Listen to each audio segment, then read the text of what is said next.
Bonjour à tous, merci de nous avoir rejoints pour notre webinaire mensuel. Je me présente, Laetitia Comets, chef de projet communication dédié à la distribution. Pour ce webinaire, aujourd'hui, on va faire le point sur la norme et ses impacts sur les installations courant faible. Avant de rentrer dans le vif du sujet et le temps de voir arriver les retardataires, je vous propose qu'on fasse un petit point rapide sur les règles et donner quelques informations pratiques. Alors tout d'abord, pour faciliter l'intervention de nos experts, pour limiter les problèmes de bruit, d'écho, tous vos micros sont automatiquement coupés. Donc, vous pouvez nous poser vos questions via le chat. Vous avez une icône en bas de votre écran, c'est l'icône bulle. Vous nous écrivez toutes vos questions, vous les envoyez surtout à tous les co-animateurs et on fera en sorte d'y répondre en maximum en fin de session. La deuxième chose, ce webinaire est enregistré, vous allez le recevoir en replay. Il sera envoyé à la fin de la semaine, ainsi que toutes les réponses aux questions auxquelles on n'aurait pas eu le temps de répondre ce matin. Et pour terminer, si vous avez un problème de son, vous avez la possibilité de cliquer sur l'icône plus d'options en bas de votre écran. C'est l'icône avec les 3 petits points. Vous pouvez sélectionner l'option changer d'audio et vous connecter par exemple sur l'audio de votre téléphone. Voilà. Aujourd'hui, donc, notre webinaire consacré au réseau de communication résidentielle et à la norme NFC 1500. On commencera par un tour d'horizon des obligations et des recommandations liées à la NFC 1500. On parlera également des contrôles opérés. Ensuite, on évoquera les nouveaux usages en matière de réseau de communication. Nous vous présenterons la nouvelle solution de Schneider Electric qui est alignée avec les exigences de la norme et qui répond aux besoins des utilisateurs. Et nous reviendrons bien sûr sur tous les outils que nous mettons à votre disposition pour faciliter vos ventes. Et enfin, à la fin de la session, on prendra le temps de répondre aux questions. Voilà. Sans tarder, je laisse la parole donc à nos intervenants. Grégoire Gou, qui est responsable marketing produit, spécialiste infrastructure réseau chez Schneider Electric, et Abdelkarim Benrouma, responsable technique, formation et courant faible pour le Consuel. À vous, messieurs. Bien, merci. Bonjour à tous. Merci, Monsieur Benrouma, d'être là avec nous aujourd'hui. C'est bien de pouvoir échanger avec le Consuel et nous, Schneider Electric. Donc, on va commencer directement sur tout ce qui est réglementation, comme l'a dit Laetitia. On entend pas mal de choses et il y a quand même un certain flou chez les installateurs, comme chez aussi un peu les distributeurs, sur toutes ces normes, qu'est-ce qui est obligatoire et qu'est-ce qui ne l'est pas, qu'est-ce qui est réglementaire, qu'est-ce qui ne l'est pas. Et donc, est-ce que vous pouvez déjà commencer par nous expliquer ça? Alors, je pense que c'est important, puisque vous, distributeurs, vous êtes conseillers justement des artisans et vous devez être le relais de ces informations. Et donc, c'est aussi pour ça que c'est bien de partager ça avec M. Benrouma aujourd'hui. Très bien. Merci pour l'invitation. Donc, le sujet il est très intéressant. Et notamment, donc, quand on lit aujourd'hui ce qui se passe sur Internet, il y a beaucoup de confusion sur les textes applicables, sur les normes applicables. Aujourd'hui, donc, le texte réglementaire applicable pour les réseaux de communication dans les logements, c'est l'arrêté du 3 août 2016. Cet arrêté donc, est arrivé en application de l'article R113-4 du Code de la construction et de l'habitation. Donc, cet arrêté définit un câblage simplifié, si on peut dire, donc un seul câblage pour permettre le passage de toutes les données dans le logement, notamment le téléphone, les données informatiques Internet et la télévision et le satellite. Okay. Sur un seul câble. Multimédia. Voilà. Donc c'est un câble qui va permettre le passage de tout ce qui est service de VDI. Okay. Et donc du coup, ça c'est vraiment ce qui est réglementaire, donc c'est obligatoire. Tout à fait. Donc, et dans les normes, oui, c'est différent. Tout à fait. Donc, en fait, cet arrêté, donc, qui est le texte réglementaire en vigueur aujourd'hui, donc, spécifie un équipement minimum dans le logement, notamment donc, ce câblage unique pour passer donc, tous les services de communication dans le logement, mais également un équipement minimum en termes de quantitatif et en termes donc, de qualité de prise de communication RG45 et en termes de tableau de communication. Donc, du coup, justement, quel est cet équipement minimum en fait? Justement. Donc l'équipement minimum, donc c'est ce câblage donc, qui doit être d'un certain type, soit du grade 2 TV, soit du grade 3 TV. D'accord. Donc on ne parle plus de grade 1, grade 2, grade 3. C'est fini, donc il faut que le câblage soit grade 2 TV, soit grade 3 TV, avec bien sûr donc, les socles de prise RG45 associés, compatibles avec ce câblage. D'accord. Après, donc en termes de quantitatif, donc l'arrêté spécifie un quantitatif minimum. Pour ce qui est du tableau de communication? Pour ce qui est des prises donc, dans le logement. Déjà des prises, oui. Donc des prises dans le logement. Donc en fonction de la typologie du logement, donc il y a un minimum de prises à installer pour donc, recevoir tous les services. Donc en fonction du T1, T2, T3? Tout à fait. Par exemple, pour un T1, il faut minimum 2 prises RG45 qui seront installées dans le salon. Pour un type T4, par exemple, c'est 4 prises RG45. D'accord. Pour le câble, donc on l'a vu, grade 2 TV, grade 3 TV. Et pour le coffret de communication, du coup? Alors, le coffret de communication également, donc il y a un équipement minimum. Il faut que le coffret de communication intègre le DTI ou le DTIU, donc en fonction de la zone où se trouve le logement. Par exemple, pour les zones entièrement fibrées, donc ce sera un DTIU. Après, donc, il est demandé un bandeau de brassage de minimum 4 socles de prise RG45. Ce qui est demandé également, donc, c'est un bornier de terre pour accorder le tableau donc, à la terre. Il est également demandé un espace attenant, un espace supplémentaire, soit intégré au tableau de communication, soit à côté. Et cet espace, donc, il a des dimensions qui sont mentionnées dans l'arrêté, dans le texte réglementaire, qui sont à respecter par l'installateur. Et donc ça, c'est pour mettre la box opérateur? Tout à fait. Donc ces dimensions minimales, donc on peut aller au-delà, on peut avoir donc, des dimensions plus importantes, et cet espace doit être équipé au moins d'une prise de courant, prise donc, de pôle plus terre, pour l'alimentation des équipements qu'on mettra dans cet espace. D'accord. Donc là, on a vu, d'un point de vue réglementaire, c'est ce qui est obligatoire, on a vu que les normes aussi décrivent finalement, on recommande tout ce qui est produit, installation et aussi contrôle, c'est ça? Tout à fait. Tout à fait. Donc, à la sortie de cet arrêté donc, du 3 août 2016, l'AFNOR a édité une note informative annexée au titre 11 de la norme NFC 1500, qui est le titre donc, qui traite des réseaux de communication dans le logement.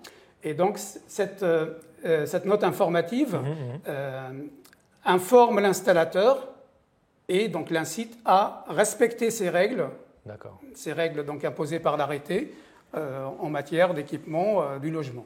D'accord. Et ça, c'est vraiment tout ce qui est logement neuf et tout ce qui est rénovation, c'est différent ou pas? En fait, l'arrêté, il traite des logements neufs. Et quand il y a une rénovation lourde, pareil, ça s'applique aussi. D'accord. Mais on peut aussi dire, notamment pour ceux qui nous écoutent, que dans le cas d'une rénovation, l'idéal est évidemment de se mettre à jour par rapport à la norme et par rapport à l'arrêté. Bien sûr, donc avoir une installation donc, qui répond à ces exigences ou à ces dispositions réglementaires. Donc, qui sont les exigences minimales. Voilà, qui sont des exigences minimales, permet à l'installation d'être pérenne dans le temps et donc de fournir le service à ses utilisateurs par rapport aux évolutions technologiques. Alors du coup, il y a un autre point dans ce que vous avez mentionné, c'est qu'on a tout ce qui est produit, exigences, installation, normes, recommandations, et puis il y a aussi tout ce qui est contrôle, puisque tout à fait. Comment à la fin un utilisateur est censé savoir, ou même un bailleur social, ou comment on fait pour être sûr d'une installation de réseau de communication dans un logement? Alors, au niveau du contrôle, aujourd'hui, la réglementation donc, parle d'un équipement du logement, un équipement minimal, mais ne parle pas de contrôle de cet équipement, de cette installation. En termes de contrôle, c'est la norme XPC 90-483 qui, elle, donc, est rentrée un peu plus dans le sujet et donc exige un contrôle de l'installation par l'installateur. D'accord. Donc, cette norme a défini 3 niveaux de contrôle. Un niveau 1, qui est la vérification de l'installation visuelle, donc vérification visuelle du câblage, des règles donc, de l'art en termes d'installation, de mise en œuvre. Ensuite, donc, il y a un niveau 2, qui est le niveau de qualification de l'installation. D'accord. Donc, c'est plus élevé, on va dire, en termes de... C'est un niveau donc, un peu plus élevé où on va vérifier la capacité des liens qu'on a installés donc, à supporter telle ou telle application. Okay. Voilà. Et là, donc, il y a des appareils de mesure qui sont utilisés. Oui, donc il y a un cahier de recettes que l'installateur doit mettre à disposition de son maître d'ouvrage. D'accord. Donc c'est là où le consuel peut intervenir, donc en faisant des contrôles par échantillonnage, par sondage, donc à la suite du contrôle qui sera fait par l'installateur. C'est-à-dire que l'installateur va faire 100% des contrôles sur les liens qu'il a installés et le consuel intervient par échantillonnage sur l'installation pour vérifier la concordance ou la cohérence de ce qu'a mesuré l'installateur. Et donc le contrôle du consuel permettra d'avoir donc un certificat de conformité par rapport aux exigences réglementaires. Et ça, c'est niveau 2, et vous dites qu'il y a aussi un niveau 3. Voilà, donc ça c'est le niveau 2, donc le plus important. Le niveau 1 et le niveau 2 sont obligatoires par la norme. Ah oui, donc par ça c'est important XPC, à savoir pour nos par la artisans. XPC 90-483, il y a un niveau 3 qui est recommandé, où on peut aller un peu plus loin dans l'investigation. Et ce niveau 3, donc on peut l'imaginer par exemple en cas de litige ou en cas où on veut aller beaucoup plus donc, dans les détails par rapport à la performance de l'installation. D'accord. Donc ça veut dire, si je reformule avec mes mots, que tout ce qui est réglementaire, on a vraiment une description minimale des équipements qui date maintenant de 2016, donc c'est quand même pas nouveau. Mais peu de gens encore l'appliquent, c'est quand même ce qu'on voit, et justement c'est un des points où on va venir. Et puis il y a tout ce qui est normatif, qui donc est plus recommandé, où là il y a vraiment l'installation, les équipements et les contrôles. Et ces contrôles-là sont aussi peu connus, et donc ce que vous disiez, c'est que le consuel peut faire cette prestation, comme vous le faites pour le courant fort, mais évidemment aujourd'hui c'est pas réglementairement obligatoire, et donc c'est pour ça que c'est aussi peu connu. Et c'est pour ça que je voulais juste que vous nous disiez, est-ce que vous, sur le terrain, vous avez des inspecteurs qui font des contrôles de chantier, est-ce que vous voyez des problèmes ou pas? Justement, donc, les quelques contrôles qu'on a fait donc, ces derniers temps montrent un résultat vraiment très inquiétant, parce qu'on est arrivé sur certains chantiers à avoir 100% d'anomalies, ça veut dire aucune prise RJ45 était fonctionnelle sur toute l'opération qu'on a contrôlée. Et ça, donc, c'est quelque chose qui ne peut pas rester en l'état. Je pense qu'il y a quelque chose à faire. Donc, la norme, vous avez parlé de recommandation par la norme, la norme exige, c'est vraiment une obligation par la norme. Ça veut dire un installateur qui inscrit dans ses pièces écrites respect de la norme XPC 90-483 doit réaliser tout ce qu'il y a dans cette norme, notamment donc, la fourniture d'un rapport de contrôle à son client par rapport à tout ce qu'il a fait en termes de vérification sur l'installation. Voilà. Maintenant, par rapport au consuel, donc, comme j'ai dit, le résultat il est vraiment inquiétant. On se retrouve avec des prises, donc avec plein de croisements dans tous les sens. Donc, pour les fils, voilà, au niveau des paires torsadées. Donc, non-respect de la réglementation. Ça veut dire des câbles utilisés qui ne correspondent pas aux câbles donc, qui est demandé par la réglementation.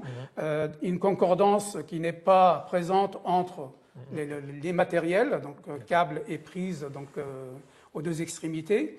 En termes de quantitatif, aussi, voilà, donc la réglementation n'est pas respectée quasiment à tous les coups. Et je pense que c'est ça, et c'est pour ça qu'on voulait discuter avec vous aujourd'hui. Le but, évidemment, d'expliquer ça, c'est que vous, distributeurs, vous puissiez expliquer, conseiller les artisans qui ne savent pas forcément tout ça, et ça peut être compliqué, donc on comprend, donc c'est pour ça qu'on l'explique. Et on voit qu'il y a encore du chemin à faire pour avoir des bonnes installations. Et puis le but, c'est quand même aussi que cette filière gagne en valeur, c'est-à-dire que le réseau de communication aujourd'hui, qui est devenu quand même indispensable dans les logements, soit de meilleure qualité, c'est ce qu'on a vu, il ne l'est pas toujours, que le travail de l'installateur soit valorisé et que du coup, vous, distributeurs, vous ayez aussi du coup une valeur ajoutée en tant que conseil sur ces aspects-là.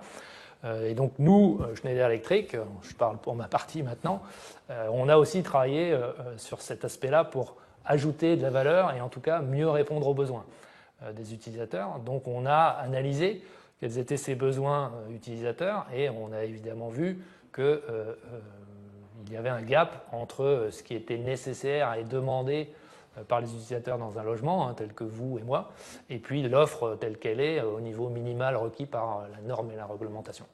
Alors qu'est-ce qu'on a analysé ? c'est assez intéressant, hein, c'est qu'on voit que le réseau Internet à la maison, tout le monde en a besoin et de plus en plus. Hein, donc, par exemple, la pandémie a évidemment mis en évidence avec le télétravail qu'un réseau robuste et fiable à la maison sans fil, c'était absolument obligatoire. Et même si on dit que c'est obligatoire, c'est pas pour ça qu'on a changé quelque chose chez soi. Donc du coup, on est allé un peu plus loin et on a dit mais qu'est-ce qui fait que ce réseau est vraiment obligatoire et quels sont les usages? Aujourd'hui, les usages ils explosent. Hein, on utilise de plus en plus de data. Hein, en termes de gigabits, on est à plus de 272% depuis 5 ans par personne. Ça, c'est des données de chez Cisco. Par exemple, on a 45 millions de Français qui sont connectés plus de 8 heures par jour. On a les vidéos en ligne, on a dit le télétravail, on écoute maintenant la radio via Internet, on a du streaming aussi en podcast pour tout ce qui est musique, etc. Donc on a des usages qui explosent et l'installation, elle, est un peu toujours la même.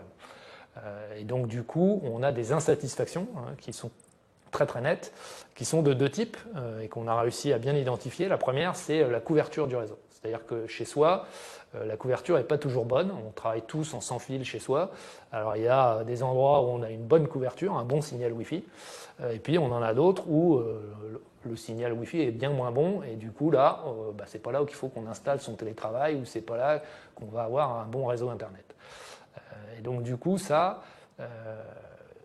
c'est logique. C'est-à-dire qu'aujourd'hui, l'installation n'ayant pas évolué, tout le monde a en fait chez soi une box Internet ou une box 4G et quelque part, la box, elle atteint ses limites. C'est-à-dire qu'à partir d'une certaine distance, en fonction des murs, etc., le réseau s'amoindrit, diminue en signal. Donc ça, c'est tout à fait logique, néanmoins, on a des problèmes et on est insatisfait. La deuxième grosse insatisfaction des usagers, c'est l'accès au réseau. On a vu qu'en fait, on avait de plus en plus d'appareils connectés, hein, on passe de 15 à 40 appareils connectés par famille aujourd'hui, donc c'est vraiment énorme, et là encore l'installation est toujours la même, hein, on n'a qu'une box Internet qui doit gérer tous ces appareils en même temps. Et donc plus on est nombreux et plus on a d'appareils, plus on a un temps d'attente, plus on a un accès au réseau qui est mauvais. Donc c'est le deuxième aspect. Le premier c'est la couverture, le deuxième c'est l'accès au réseau. Et donc Schneider Electric, on a développé une nouvelle offre qui s'appelle Resi9 Connect pour répondre à ce besoin. Et donc Laetitia va vous lancer la vidéo pour vous présenter rapidement cette nouvelle offre et après moi je vais vous parler du produit que j'ai derrière moi.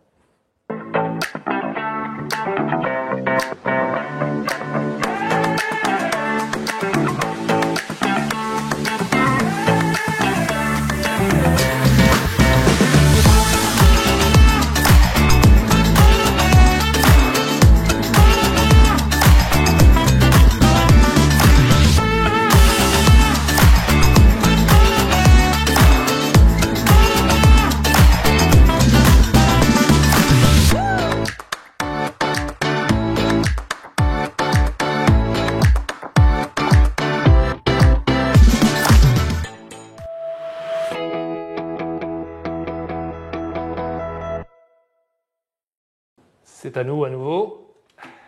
Donc, parfait. Donc, voilà un des nouveaux coffrets de communication de notre gamme Resi9. Donc, comme vous voyez, elle fait partie de la gamme Resi9, hein, comme la GTL et les coffrets électriques. C'est le même design et ça se monte de la même façon.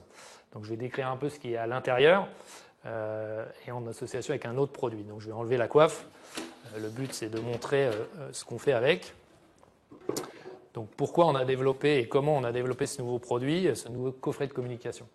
En fait, on a rajouté un peu d'intelligence pour que ce réseau filaire, qui existe déjà dans tout ce qui est logement neuf, hein, on a vu avec M. Benrouma la partie réglementaire, en fait on rajoute un switch PoE qui va permettre de distribuer le réseau très haut débit de la box opérateur jusque dans les prises RJ45 du logement. Donc on distribue le très haut débit jusque dans les prises RJ45 du logement et donc on améliore la couverture de ce fameux débit. Donc on essaye de répondre au premier problème d'insatisfaction de nos clients. Sauf que ça reste du réseau filaire. Et donc c'est pour ça qu'on a développé aussi une prise RJ45 Wi-Fi dans la gamme Audace. Donc là je la montre démontée, hein, c'est la plaque Audace standard qui se met par-dessus. Et cette prise, en fait, est une prise RJ45 qui va émettre un réseau Wi-Fi. Donc il y a un petit mot de passe, comme n'importe quel réseau Wi-Fi. Il faut un mot de passe spécifique, chaque prise a son mot de passe. Et ça permet d'émettre un réseau Wi-Fi en local. Donc on a, via cette prise-là et ce nouveau coffret, résolu en fait les deux points d'insatisfaction de nos clients. Pourquoi? Parce qu'on a amené le réseau très haut débit de la box opérateur partout dans le logement, en filaire d'abord, grâce à ce switch gigabit. Et ensuite, là où on a besoin, on peut installer une prise Audace RJ45 Wi-Fi telle que celle-ci pour transformer ce réseau filaire en réseau très haut débit Wi-Fi. Et donc du coup, ça veut dire qu'on a un réseau Wi-Fi partout dans le logement qui est accessible et qui permet en plus de gérer différentes applications. Typiquement, une prise telle que celle-ci, on peut créer plusieurs réseaux Wi-Fi sur la même prise, mais on peut, et c'est surtout ça le cas d'usage type, dédier une application à ce réseau. Donc, par exemple, aujourd'hui, vous avez votre box opérateur chez vous, vous avez un réseau Wi-Fi pour la famille, et puis vous mettez ça dans votre chambre, votre grenier, et vous avez un réseau que vous appelez réseau télétravail. Et du coup, il est dédié sur le télétravail, il n'y a que vous qui avez accès, et vous avez un mot de passe, et du coup, vous ne mélangez pas les réseaux Wi-Fi. Donc en plus, il est sécurisé, et on a beaucoup travaillé aussi sur cet aspect de sécurité qui est de plus en plus important pour les utilisateurs finaux. Alors comment ça se branche? Vite pour voir, c'est livré avec un petit cordon, et ce petit cordon se clip juste derrière, c'est fait pour, et dans le pot aujourd'hui, il y a un RJ45 tel que celui-là, qui est câblé avec un câble ici grade 2 TV tel que décrit par M. Benrouma. Donc l'idée, c'est de vous montrer juste comment ça se câble. Donc c'est vraiment exactement comme une prise RJ45. Il y a un pot, un câble, un RJ45 et le RJ45 vient se brancher juste avec le petit cordon qui est là. Et donc on peut après remettre évidemment le RJ45 au fond du pot et revisser la prise RJ45 Audace, telle une prise RJ45 d'aujourd'hui, sur le mur. Et du coup, après, vous avez votre mot de passe qui est là, qui est caché par la plaque. Alors ici, c'est une plaque blanche, mais vous pouvez mettre des plaques de couleur. Alors après, je reviens justement quand même à ce fameux tableau de communication. Ce tableau de communication, ce coffret de communication, ça dépend des... Il a été aussi conçu pour favoriser l'installation et améliorer le travail de l'installateur. Donc on revient à ce que disait M. Benrouma. Le but, c'est aussi de valoriser son travail et vous, de vous faciliter, enfin vous, artisans, faciliter le travail d'installation. Donc on a un design Resi9, donc on a ici les vis quart de tour qui permettent d'installer notre coffret sur une GTL Resi9 juste avec un quart de tour. Donc ça, c'est une facilité d'installation. Au fond, je ne sais pas si vous voyez, mais c'est une grille modulaire qui, avec des trous carrés, permet d'installer différents accessoires un peu en fonction du volume nécessaire et utile dont on a besoin. Et puis, c'est surtout, c'est ça qui est intéressant, on a des ouvertures ici pour les câbles en haut et en bas pour laisser passer les câbles avec un bon rayon de courbure. On a un bandeau métallique qui permet d'installer les RJ45, qu'on voit ici, il y en a 4-5 d'installés. Il est métallique parce que, comme disait aussi M. Benrouma, on a besoin d'avoir un lien à la terre, c'est réglementaire. Sur ce bandeau métallique, juste en dessous, alors là on ne le voit pas, mais il y a tout ce qui est barrette de terre pour mettre le câble de terre pour le raccorder. On a ensuite des repères qui permettent de donner une indication à l'installateur entre quel est le numéro 1, dans quelle pièce il est raccordé. Donc comme ça, on facilite aussi le repérage et du coup le travail de l'installateur qui va pouvoir valoriser. Quand on rend un chantier et qu'on sait quelle prise est câblée à quoi, c'est quand même le minimum. Et puis avec les contrôles qui sont nécessaires, ça permet de savoir justement dans la recette qu'est-ce qui a été recetté à quel endroit. On a évidemment donc le switch qu'on a vu. Donc ici, c'est un switch qui a une entrée. Donc c'est l'entrée qui vient de la box opérateur en fait. Et c'est un switch 1 gigabit. Donc chaque port a une sortie disponible avec 1 gigabit. Et donc ici, on les relie à des RJ45 qui vont dans les pièces. Ce switch alimente notre prise Wi-Fi par le PoE. Ensuite, on a, oui, sur ce bandeau métallique, il est amovible, hein, c'est juste des clips, donc ça permet de le déclipper pour faire l'installation de façon beaucoup plus simple. On a aussi un ride-in qui est lui aussi avec des clips. J'accélère un peu parce qu'on n'a pas non plus un temps infini. Et on a un bandeau de prise qui est nouveau, lui aussi qui a été développé pour cette offre, qui permet d'installer des prises 45-45, hein, donc nous c'est des prises des modules Unica, et qu'on peut pivoter en fonction de la fiche mâle accablée. Donc on a une possibilité justement d'installer en fonction des fiches qu'on a, et donc c'est flexible et modulaire. Donc ça c'est important pour l'installateur. Donc voilà, donc ça veut dire qu'on a finalement développé une offre qui répond d'abord au travail de l'installateur, qui permet d'installer quelque chose de façon simple, fiable et qui correspondent aussi à la norme qu'on a décrite et aux recommandations, qui permettent de faire ces fameux contrôles. Et en plus, on a développé quelque chose qui répond aux besoins de l'utilisateur. Et donc ça, pour vous, distributeurs, je pense que c'est vraiment important d'arriver à expliquer ces deux aspects, c'est-à-dire vraiment tout ce qui est travail de l'installateur, comment on dit, mise en œuvre, non, valorisation, voilà, du travail des installateurs, et qui sont capables, eux, de vendre cette valeur ajoutée à leur utilisateur final, puisqu'on sait qu'aujourd'hui, tout le monde a besoin de ce réseau. Donc voilà, pour expliquer tout ça et vous permettre d'avoir les outils, on a mis des outils justement à disposition, et donc Laetitia va vous les passer en revue et vous expliquer rapidement quels sont ces outils auxquels vous pourrez évidemment contacter les collègues de Schneider qui sont vos interfaces et qui auront évidemment du temps pour vous expliquer tout ça. Est-ce que Laetitia peut expliquer tout ça? Oui, merci beaucoup Grégoire. C'est une présentation très complète.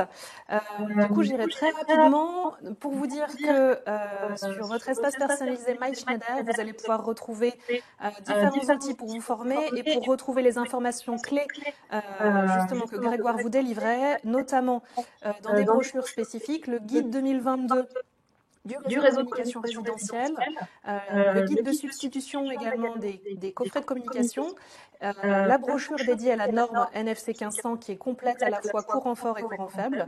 Et puis vous retrouverez bien sûr des vidéos tutos, des pitchs de vente avec les arguments clés et le book interactif qui est complet, qui est dédié aux distributeurs et celui-ci consacré au tableau résidentiel. Je vois l'heure qui tourne, on va pouvoir passer à la session questions-réponses. Alors, je pense qu'on va pouvoir en prendre quelques-unes. Peut-être pour commencer avec M. Benrouma sur la norme, une personne qui dit « J'ai entendu parler du grade 3 TV, c'est quoi la différence avec le grade 2 TV dont vous avez parlé ?» Oui, donc le grade 3 TV, c'est un câble donc, qui est un peu plus évolué que le grade 2. Donc, il permet de passer les mêmes signaux que passe un grade 2 TV, mais jusqu'à 10 gigabits par seconde au lieu de 1 gigabit par seconde. Donc, c'est un câble de qualité supérieure qui peut être donc adapté aux nouvelles technologies donc, et qui peut donc accueillir des applications qu'un grade 2 TV ne pourrait pas accueillir parce qu'il va au-delà en termes de débit jusqu'à 10 gigabits par seconde. Mais les deux passent les signaux satellites. Tout à fait. C'est ça. Donc les deux câbles, donc grade 2 TV et grade 3 TV, donc sont conformes à la réglementation, donc répondent à la réglementation en termes de débit. Donc le grade 2 jusqu'à 1 gigabit par seconde, et le grade 3 TV jusqu'à 10 gigabits par seconde.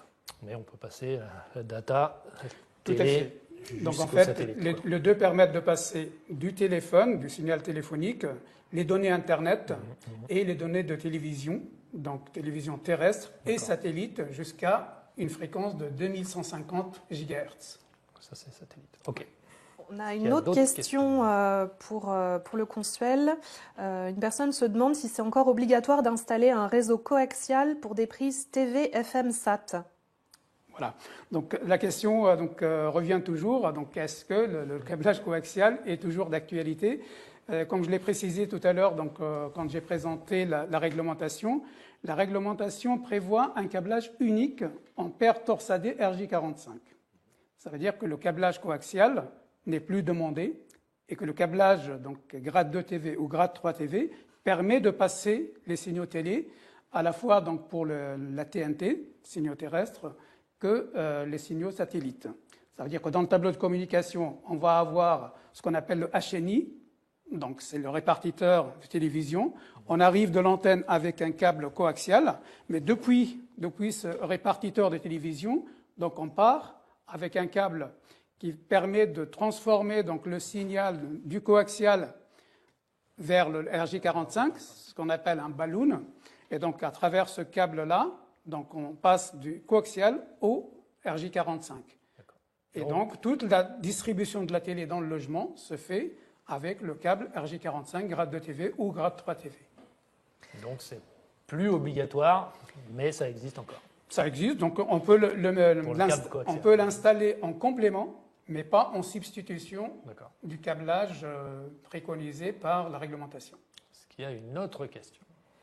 Oui, sur le contrôle, justement, on me demande si le consuel passe pour un contrôle sur un logement, est-ce que le courant faible sera aussi contrôlé comme le courant fort?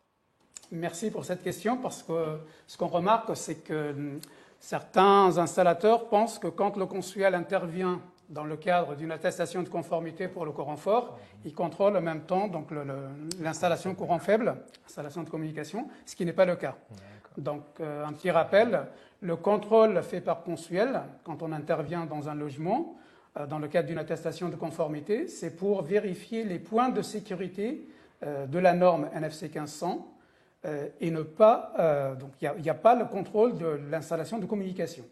Donc aujourd'hui, que ça soit clair pour tout le monde, donc il n'y a pas de contrôle de l'installation de communication quand le consuel intervient dans le cadre du contrôle courant fort. D'accord. Merci. Je vais prendre une dernière question. Du coup, pour toi, Grégoire, sur Resi9 Connect, une personne qui demande est-ce qu'on est obligé d'installer des prises RJ45 Wi-Fi partout dans le logement? Alors non, on n'est pas obligé. On les installe là où il y a besoin. C'est vraiment le but, c'est de répondre aux besoins de couverture.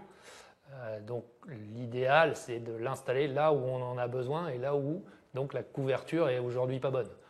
Le cas typique, c'est du télétravail, ce que j'expliquais tout à l'heure. Vous avez un réseau chez vous, vous avez le Wi-Fi de votre box opérateur, par exemple, et vos enfants, votre famille a accès à Internet via la box opérateur. Et vous avez besoin d'un réseau dédié où, justement, là où vous travaillez, par exemple, je sais pas, dans votre grenier, dans vos combles, vous avez installé votre bureau de télétravail, le réseau en Wi-Fi n'est pas bon, eh ben, il faut installer cette prise à proximité. Donc, on peut en installer une, on peut en installer plusieurs. Par contre, ça fonctionne avec une, deux ou plusieurs, mais il n'y a rien d'obligatoire. Voilà, par rapport aux questions. Est-ce qu'il y a d'autres questions? Alors, juste une dernière. Vraiment, les prises. Alors, on demande est-ce que les prises RJ45 Wi-Fi, c'est sur quel voltage? Est-ce que c'est sur du 230 volts? Voilà, c'est une bonne question, c'est un peu ce que j'ai essayé d'expliquer tout à l'heure, c'est que cette prise Wi-Fi n'a pas besoin d'être alimentée en 230 volts et c'est pour ça que l'installation est facile. Elle est alimentée en PoE, donc Power over Ethernet, et en fait elle est alimentée via le câble LAN par le switch qui est dans ce coffret, qui est un switch spécifique qui s'appelle du coup un switch PoE, 1 gigabit, et donc qui distribue le gigabit et en même temps qui alimente cette prise Audace Wi-Fi en courant. Donc, il n'y a pas besoin de 230 volts. Voilà, je crois qu'on a fini par rapport aux questions, enfin par rapport au timing. Donc, merci Monsieur Benrouma d'avoir accepté l'invitation et d'avoir expliqué tout ce qui est réseau de communication dans les logements par rapport à la réglementation. Et puis, Laetitia. Moi, j'en profite pour vous inviter pour les prochains événements. Du coup, le 18 mai, il y aura une session Facebook Live qui est dédiée aux électriciens, justement sur le sujet qu'on vient d'aborder. N'hésitez pas à inviter vos clients à assister. Et concernant les webinaires distributeurs, la prochaine date à noter, c'est le 23 mai, où il sera question d'installation pour les solutions industrielles en réponse aux enjeux énergétiques. Les inscriptions ne sont pas encore ouvertes pour ce webinaire, mais je vous invite d'ores et déjà à noter la date dans vos agendas. Et il ne me reste plus qu'à vous remercier, Monsieur Benrouma, pour les éclairages sur la réglementation, les normes, et puis Grégoire pour ta super présentation de Resi9, une nouvelle offre pour le Wi-Fi qui déménage. Merci beaucoup. Merci à vous. Merci. Très bonne journée. Merci. Au revoir.